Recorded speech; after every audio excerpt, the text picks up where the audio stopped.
हाफिज़ नईम साहब और उनका धरना कामयाब हो या ना हो, लेकिन कम से कम एक बात तय है कि वो पहले ही हुकूमत को काफ़ी टफ़ टाइम दे चुके हैं और बुरी तरह एक्सपोज़ भी कर चुके हैं। और आइंदा आने वाले दिनों में शायद वो एक्सपोज़ करने का ये सिलसिला जारी रखेंगे, क्योंकि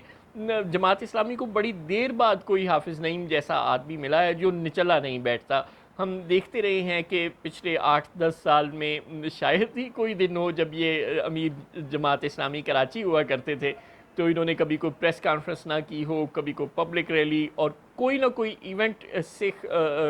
ना इन्होंने अरेंज किया हो कि अब किसी भी कैलेंडर ईयर के किसी भी दिन में। ये बहुत कम होता रहा। मतलब हाफिज़ साहब प्रेस कॉन्फ्रेंस तो हर रोज़ ही किया करते थे, चाहे कोई इनकी प्रेस कॉन्फ्रेंस कवर करता था टीवी चैनल या नहीं, और अखबारात उस प्रेस कॉन्फ्रेंस को कवरेज देते थे या नहीं। लेकिन हाफिज़ साहब ने शायद ही कभी प्रेस कॉन्फ्रेंस ईद शब रात भी ना छोड़ी हो। और अगर कभी ये प्रेस कॉन्फ्रेंस नहीं करते थे तो ये कोई रैली, कोई धरना,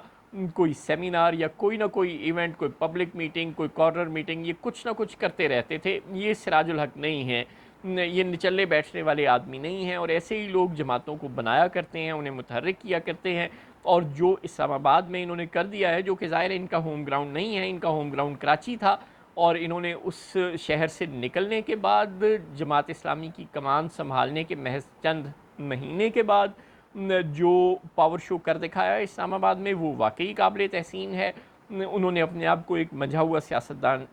साबित किया है। और जमात इस्लामी की जो तंजीम है वो तो ज़ाहिर है हमेशा से ही आउट क्लास रही है। तंजीमी उमूर तो आज पाकिस्तान में जितनी भी सियासी जमातें हैं, उनके जो भी लीडरान और जो कारकुनान जो अच्छा काम करते हैं पॉलिटिकल गैदरिंग्स ऑर्गेनाइज़ करने के हवाले से, पोलिंग डे पर वोटर्स को भुगताने के हवाले से, उनमें से अक्सर की बेसिक जो नर्सरी रही है वो ट्रेनिंग की, वो जमात इस्लामी और इसकी तलबा तंजीमें ही रही हैं। तो बिलाशुबा जमात इस्लामी की जो तंजीमी ढांचा है वो तो हमेशा से ही आउट क्लास है। वो तो उसकी तो जितनी भी तारीफ़ की जाए कम है। और हाफिज़ नईम साहब की सूरत में अब उसे एक मुतहर्रिक क़ियादत भी मिल गई है। लिहाजा जो वैक्यूम पैदा कर दिया है पाकिस्तान के इस वक्त पॉलिटिकल अरीना में, तहरीक इंसाफ, इस्टेब्लिशमेंट और नून लीग के दरमियान जो डेडलॉक है, जो मुज़ाकरात नहीं हो रहे, जो सियासी मामलात पर, कौमी मामलात पर और माशी मामलात पर इत्तफ़ाक़ राय नहीं हो रहा, जो पार्लिमान का फ़ोरम बिल्कुल नल एंड वाइड हुआ है, जो हुकूमत और उसकी इत्तेहादी इस्टेब्लिशमेंट की कोशिश थी कि किसी तरह पाकिस्तान में इन्वेस्टमेंट आ जाए, चाहे वो सी पैक के ज़रिए आ जाए, चाहे वो अरब मुल्कों के ज़रिए आ जाए, चाहे वो IMF के एक के बाद दूसरे बेल आउट पैकेजेस के नतीजे में कोई और मुल्क या कोई और इन्वेस्टर खुश होकर कर दे। उसमें तो बदकिस्मती से इस वक्त तक हुकूमत और इस्टेब्लिशमेंट का इत्तेहाद अपनी सर तोड़ कोशिशों के बावजूद गुज़श्ता 2 साल से ज़ायद अरसे से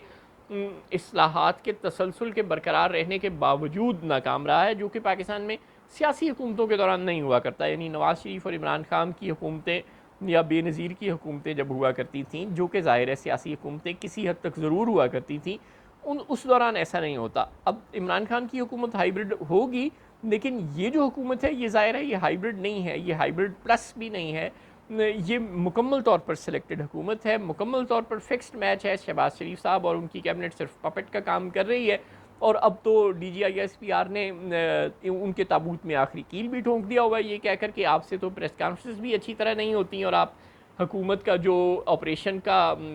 प्लान था फ़ौज का, उसको भी अच्छी तरह एग्जिबिट नहीं कर सके, लिहाजा अब हम प्रेस कॉन्फ्रेंस भी खुद ही किया करेंगे। यानी वो जो वज़ीर इत्तलात अता तारड़ साहब और उनकी जो टीम है उस पर भरोसा करना छोड़ दिया है इस्टेब्लिशमेंट ने। और यही वजह है कि अब नून लीग के रहनुमा, जो काम करने वाले लोग थे और जो सीनियर लोग थे, जो मंजर आम पर नहीं आया करते थे, अब उन्होंने प्रेस कॉन्फ्रेंस शुरू कर दी है। अब ख्वाजा आसिफ साहब और एहसन इकबाल साहब को खुद मैदान में आना पड़ गया है प्रेस कॉन्फ्रेंस करने के लिए, और तारड़ साहब और दीगर जूनियर क़यादत पर भरोसा नहीं किया जा रहा। लेकिन बहरहाल